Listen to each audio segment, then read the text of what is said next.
You take office as president, but just months later 2 planes crash into the Twin Towers, turning 9/11 into the nightmare that defines your life. You launch wars in Afghanistan and Iraq, chase Osama bin Laden, and end up blamed for lies, chaos, and the fall of Saddam Hussein. Could you survive being remembered as the man tied forever to the World Trade Center, 9/11, and endless wars? In this video, I'll show you why it truly sucked to be George W. Bush. Being George Bush meant growing up forever trapped in the shadow of your father, with everyone expecting you to be a carbon copy of him. Your life sucked from the start because you weren't just yourself. You were the president's son, a walking reminder of family legacy, not individuality. Imagine growing up with zero privacy, every mistake amplified, every misstep tied to the Bush family name. That's why it sucks to be born as George Bush, because people constantly said your smarter brother Jeb should have been the one in politics. You were just the family screw-up. In your early years, alcohol and drugs haunted you, and rumors about your wild past stuck with you forever, making the name George Bush sound more like a scandal than a president. Instead of respect, you earn mockery. Your infamous Bushisms, awkward speeches, and broken English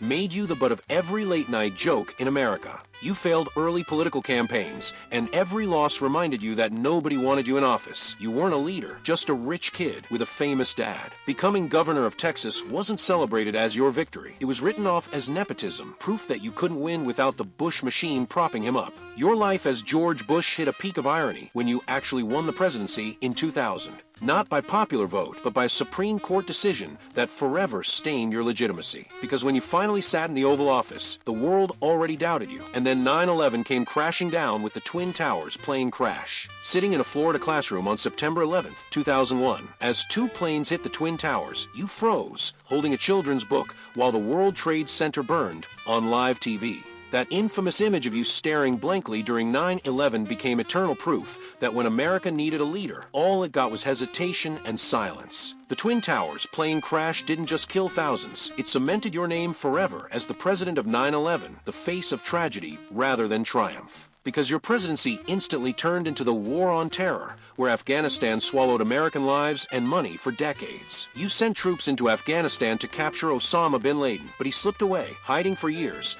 making you look powerless despite all the bombs. Your life as George Bush became defined by chasing shadows. Osama bin Laden haunted your presidency, a ghost you never managed to kill. You've already seen George Bush stumble through 9/11 and fail to catch Osama bin Laden. And if you don't want to miss the next cursed life we roast, hit like, subscribe, and ring the bell. That way you're always the first to watch history's next tragedy unfold. And speaking of tragedies, Afghanistan wasn't enough. Soon, the whispers of weapons of mass destruction dragged you into the Iraq War.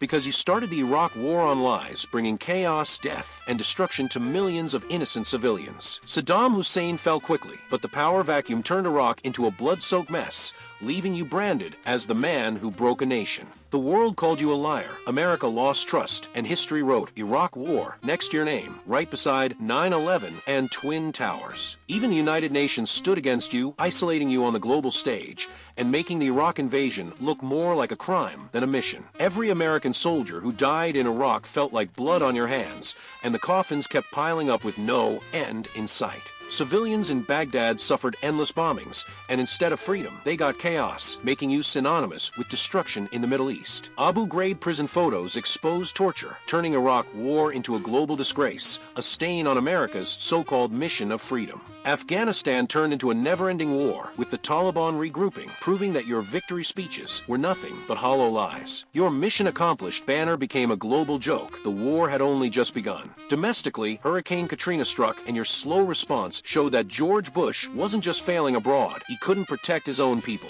The helicopter flyover of New Orleans turned into a symbol of distance and indifference, a reminder that you was out of touch with reality. Then Kanye West went live and said, George Bush doesn't care about black people, burning your reputation with one sentence the world would never forget. The federal deficit exploded under your watch, fueled by endless wars in Iraq and Afghanistan, leaving you blamed for economic chaos. Massive global protests filled the streets, with millions chanting against you, branding you the #1 threat to world peace. Even allies like Tony Blair paid the price for following you, showing that being George Bush meant dragging down everyone near you. Your approval ratings plummeted to historic lows, proving that Americans no longer trusted you to lead them out of the disasters he created. Instead of respect, you were branded a war criminal, hunted by critics who demanded trials for the deaths in Iraq and Afghanistan.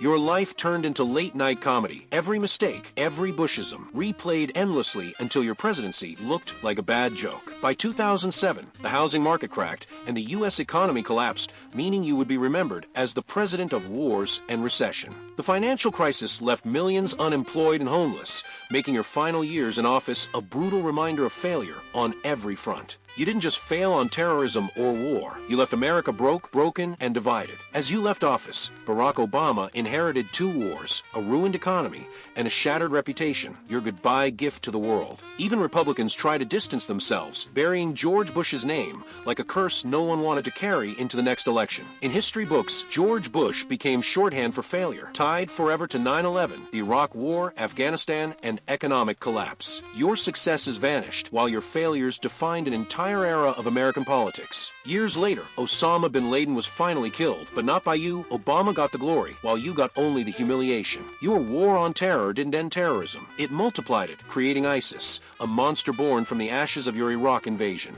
Your life as George Bush in a nutshell. Born privileged, rose to power, but left behind destruction, wars, and scars the world still feels today. But tell me, who should we roast next? Drop your cursed candidate in the comments, and maybe their suffering becomes our next story. And if you think Bush had it bad, wait until you see what it's like to be Zelensky. Click here and watch how history keeps chewing up leaders and spitting them out.